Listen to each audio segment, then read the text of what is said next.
Thanks for tuning in to the Red Pill Analytics YouTube channel, where you can choose to see data differently. My name is Stuart Bryson. I'm an owner and co-founder of Red Pill Analytics. Some various other information about me, including social media avenues if you're interested in checking any of those out. We're talking about Checkmate, which is our continuous integration and delivery framework at Red Pill Analytics.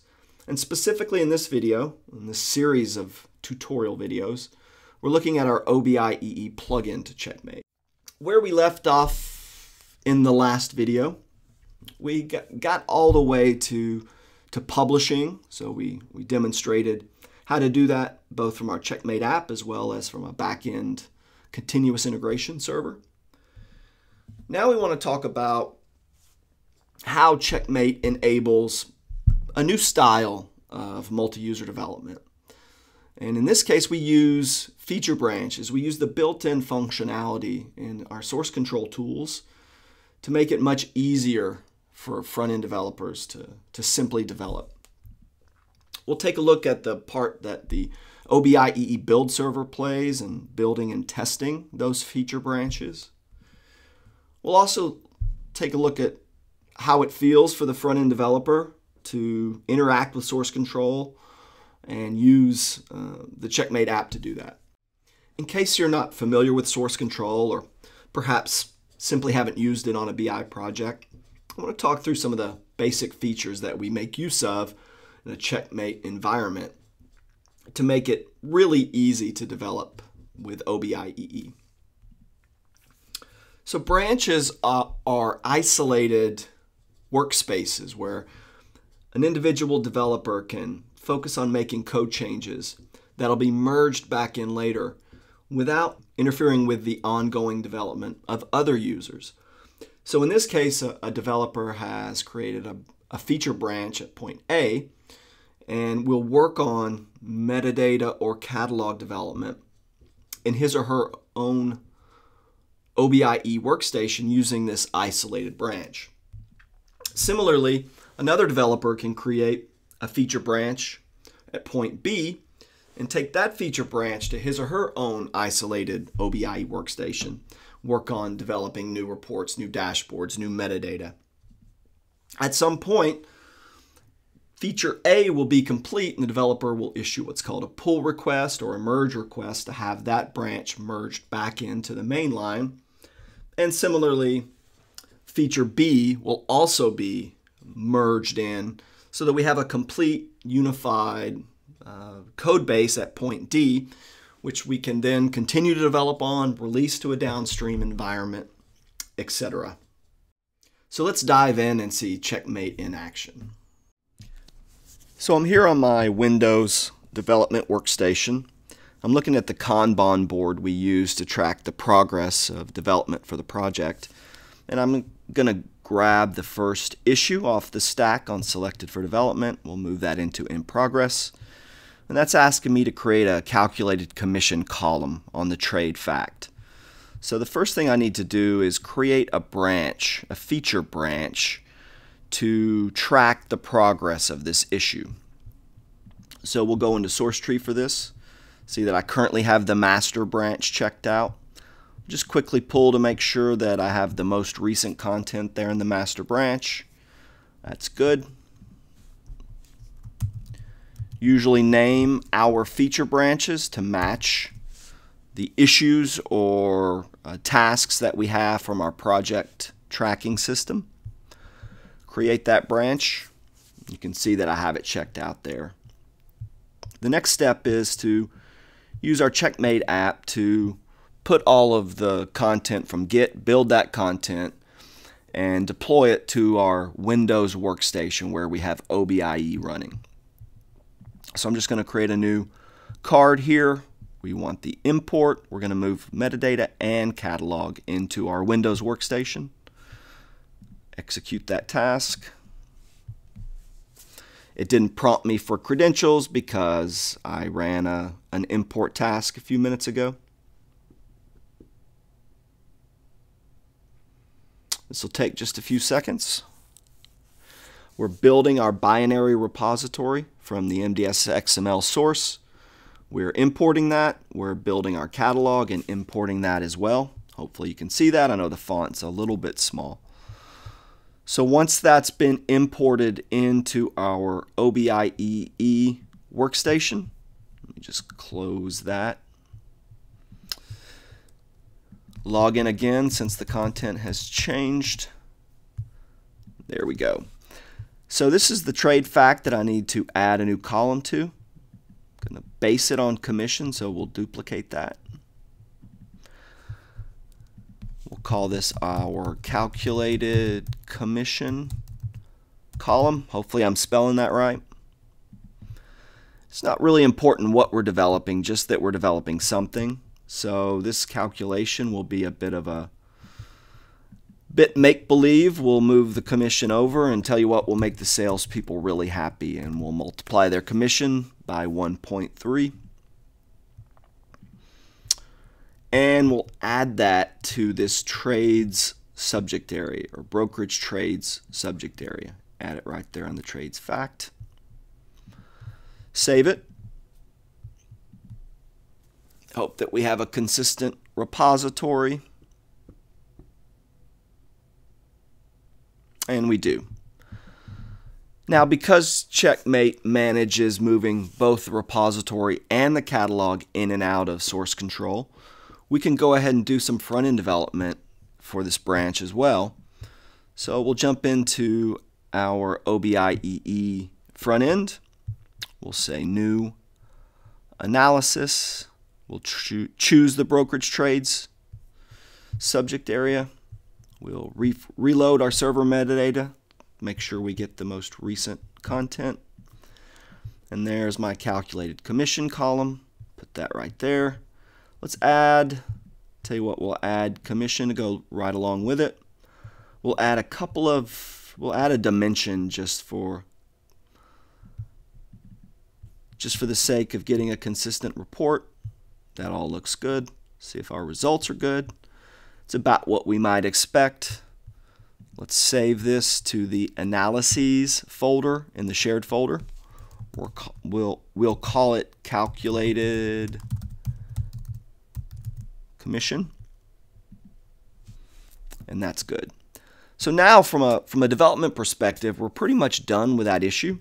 So now we just need to get the content out of our local Windows workstation and back into Git where we can commit it. And Checkmate manages this for us. So this is going to be the export task, export card.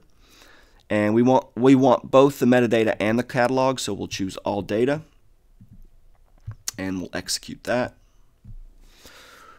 We see we're exporting the content, moving it back into source control. That's complete. So let's go look at our source control tool. We can see we've got a few new files that have changed in our local Git repository. We can see the metadata XML columns that were added for the logical objects. There we go. That's good. We also have our new report there in the catalog. We'll stage all that.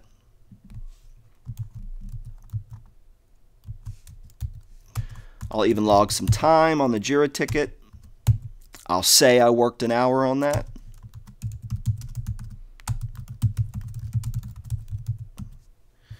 And we'll commit it. Now notice that I have the push changes immediately to the server, so I'm going to do that. So we've committed. Now we have our continuous integration server Bamboo, which is listening for pushes to the Git server, and hopefully it's got a polling mechanism. I'm not sure what I have that set to, but let's see if it doesn't pick it up quickly. There it is. So that's how we use a continuous integration server as well as Checkmate to regression test feature branches. So while that's running, I'm going to put on the hat of another developer and I'm going to go work another issue while that's building. This could be the same developer as well.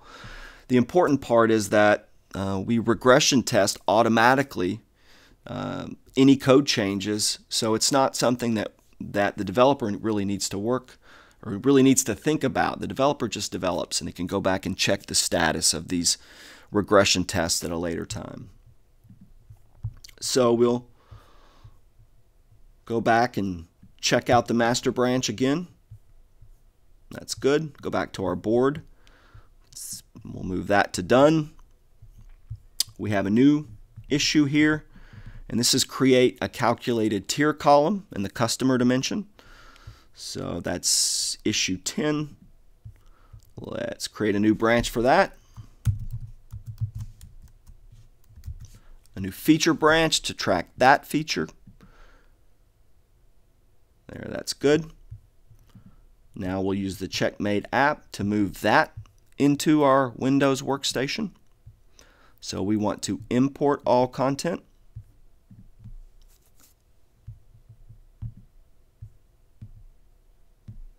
So we're building the metadata repository, importing that repository.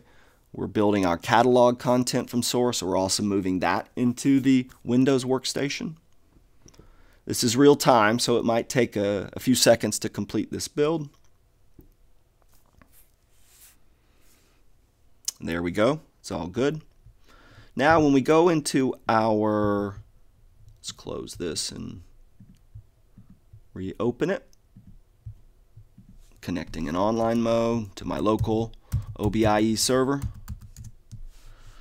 Now this is a new branch. We went back to the master branch to create our new feature branch, and that master branch doesn't yet have the previous issue we worked. So it's not surprising to see that our calculated column is not there. And that's by design, because multiple developers need to be able to work in isolation from one another and not constantly be interfered by seeing each other's changes. You can also see that it's not there as well. So we're in our own isolated branch here, and what we're going to work on is creating this tier column. So we want to create a calculated column based on that. So we'll duplicate it.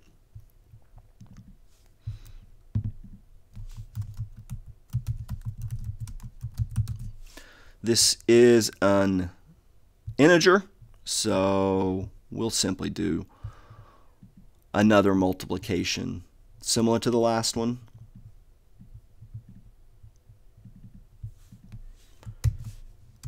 Multiply this one by 2.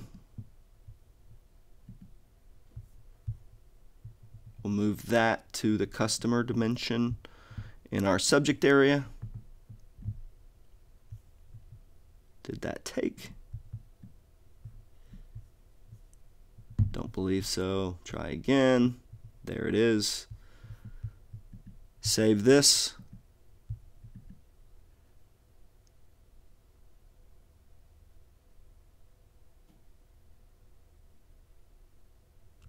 We're consistent. Again, we can do metadata and catalog changes in the same branch. So we'll go back here, do new analysis. We're using the trades subject area. Let's refresh our server metadata. You can see that we don't have the column previously from the other branch, which is expected. That's what we want. We do, however, have our new calculated tier column. We'll add that to a report. We'll put tier next to it, and we'll add, let's see, something interesting to add there. Country. See if that gives us a report. It does. It's probably not a very meaningful one, but it's not important what we're developing, just that we're developing something. We'll call this calculated tier. Also notice that the report we built in the other branch is not here as well. That's also by design. All of that will get merged together later, and we'll probably see that in the next video. That's good.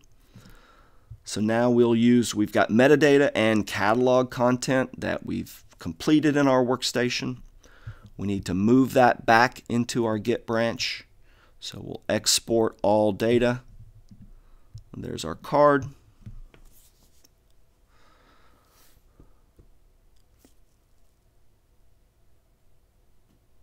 That's complete.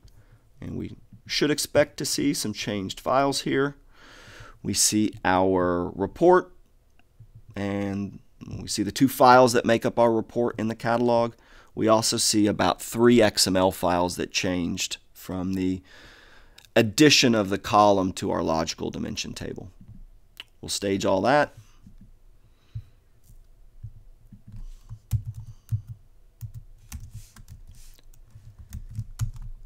Also going to lie and say I spent an hour on that.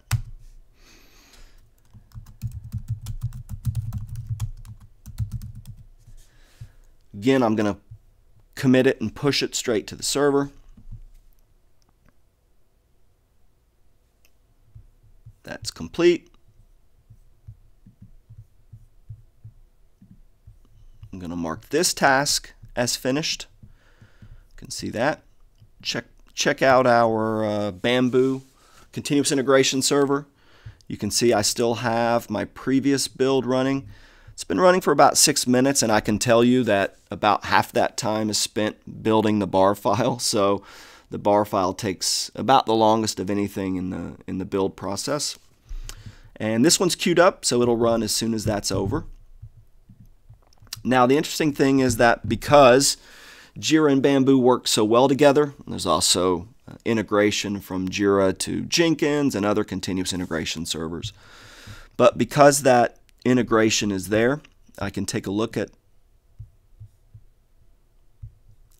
at my issue in Jira, and I can see my build here. It's not complete yet, but when it is, it will show the status of the build right there. So I don't necessarily have to go out to the Bamboo UI. I can watch my build process from here. I'll get a similar. Here's my trade fact. So that's the one that I worked on first. We can see now that our build was successful. And we can see that this one is still running, which is exactly what we expect. Our previous build was successful. Our second issue is still building. Let's take a quick look at what's going on inside this. So this was a successful build, and we can see all of our regression tests that were run.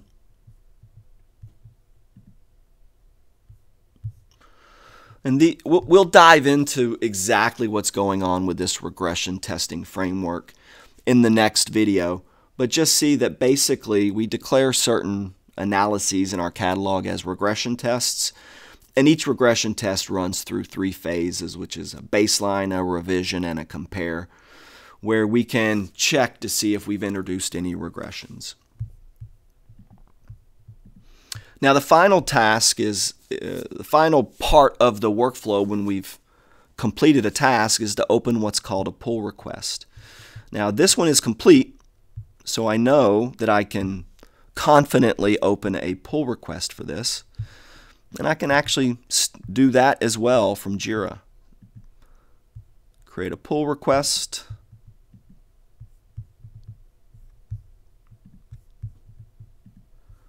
Go in here. This is a pull request for MTCX9. And you can see that because we use Git source control for our merging process, Git is already aware that it's able to merge this without conflicts. But we can still review the files that have changed. There's our catalog report. There's the ATR file, which is a binary permissions file that goes along with every item in the catalog. We can see here is our metadata XML column that was added to our MDS XML version of the repository. So we see that we have a presentation table that was modified. We have a logical table that was modified. So we'll go ahead and create this pull request.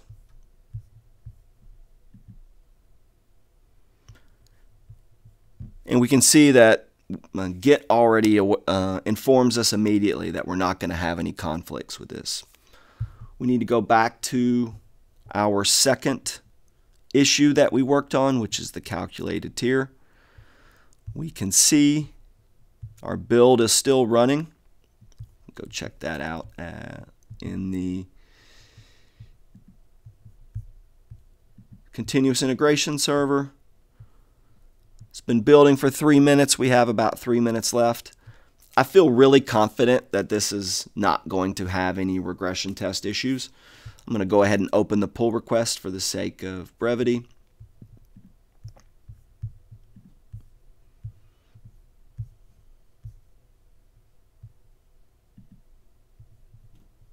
Create the pull request.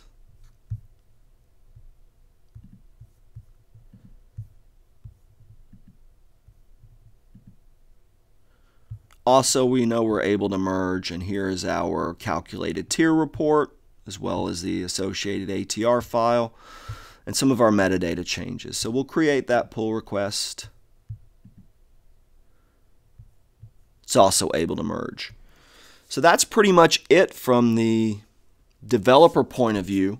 One of the things that we've tried to really tackle with the Checkmate product is making it dead simple for developers to use source control, make sure that we're automatically testing things before we merge them in. In the next video, we'll take a look at how those pull requests are managed, how the downstream merging occurs. We'll take a deeper dive into just what's happening in those back-end continuous integration processes. We'll take a look at the distribution files that get generated. We'll see how the continuous integration server tracks all that. Until then, thanks for watching the Red Pill Analytics YouTube channel, where you can choose to see data differently.